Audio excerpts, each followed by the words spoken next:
साधु और खरगोश की कहानी। एक बार एक साधु गांव से दूर जंगल में एक कुटिया में रहता था। वह अक्सर गांव में कुछ दान दक्षिणा के लिए आता रहता था। एक बार वह गांव से अपनी कुटिया के लिए जा रहा था। शाम का समय था। रास्ते में उसे एक खरगोश का बच्चा मिला। वह घायल था, लेकिन खरगोश का बच्चा बहुत सुंदर था। साधु ने उस खरगोश के बच्चे को उठाया और अपनी कुटिया पर ले गया। उसका घरेलू उपचार किया गया। कुछ ही दिनों में खरगोश का बच्चा बिल्कुल ठीक हो गया।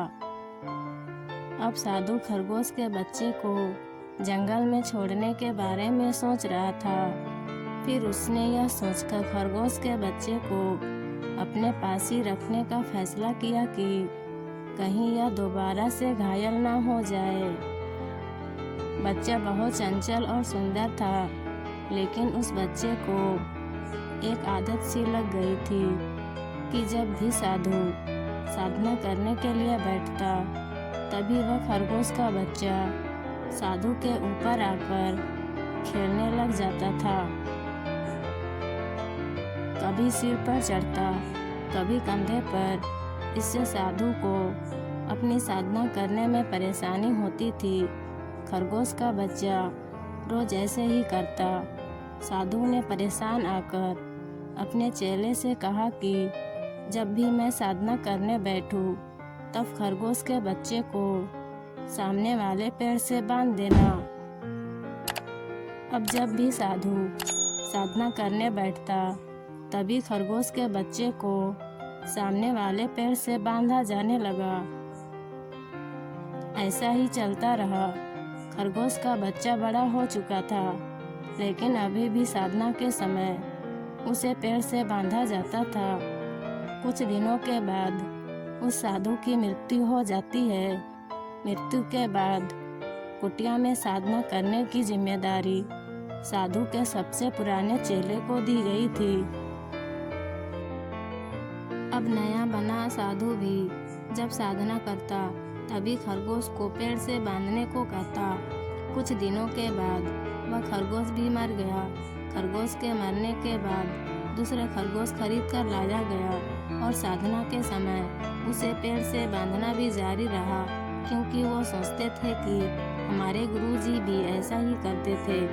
क्या पता ऐसा करने से ही हमारी तपस्या, हमारी साधना कबूल होती हो। इसलिए हम भी खरगोश को पेड़ से बांधकर साधना करेंगे, तभी हमारी साधना पूरी होगी। ऐसा करते करते वर्षों बीत गए। कई नए साधु बने और कई खरगोश भी मरे। फिर से दूसरे खरगोश लेकर आते रहे, लेकिन किसी ने ये समझने की कोशिश नहीं की कि इस खरगोश को पेड़ से क्यों बांधते हैं। और ऐसा देखकर बाकी आसपास के पुजारी भी अपने यहाँ खरगोश को बांधकर पूजा करने लगे। ये एक परंपरा सी बन गई कि इसके बिना तो कोई पूजा कर ही नहीं सकता। ऐसा ही आज भी बहुत से कार्य हैं जिनके बारे में किसी को कुछ नहीं पता कि इसे किस लिए किया जा रहा है, लेकिन उन्हें ऐसा मानकर करते हैं कि ऐसा तो पहले से ही होता आया है, इसमें कुछ न कुछ बात तो होगी जो इसे पहले से ही करते आए हैं। और बिना सोचे समझे ज़्यादातर लोग ऐसा ही मान लेते हैं। ये नहीं सोचते कि पहले कोई मजबूरी रही होगी जो आज नहीं है, या कोई और वजह रही होगी जो आज नहीं है। इनसे हमें कुछ लाभ भी है या बस अपना वक्त ही खराब कर रहे हैं। इस कहानी का उद्देश्य किसी की पूजा के प्रति आस्था को ठेस पहुंचाना नहीं था।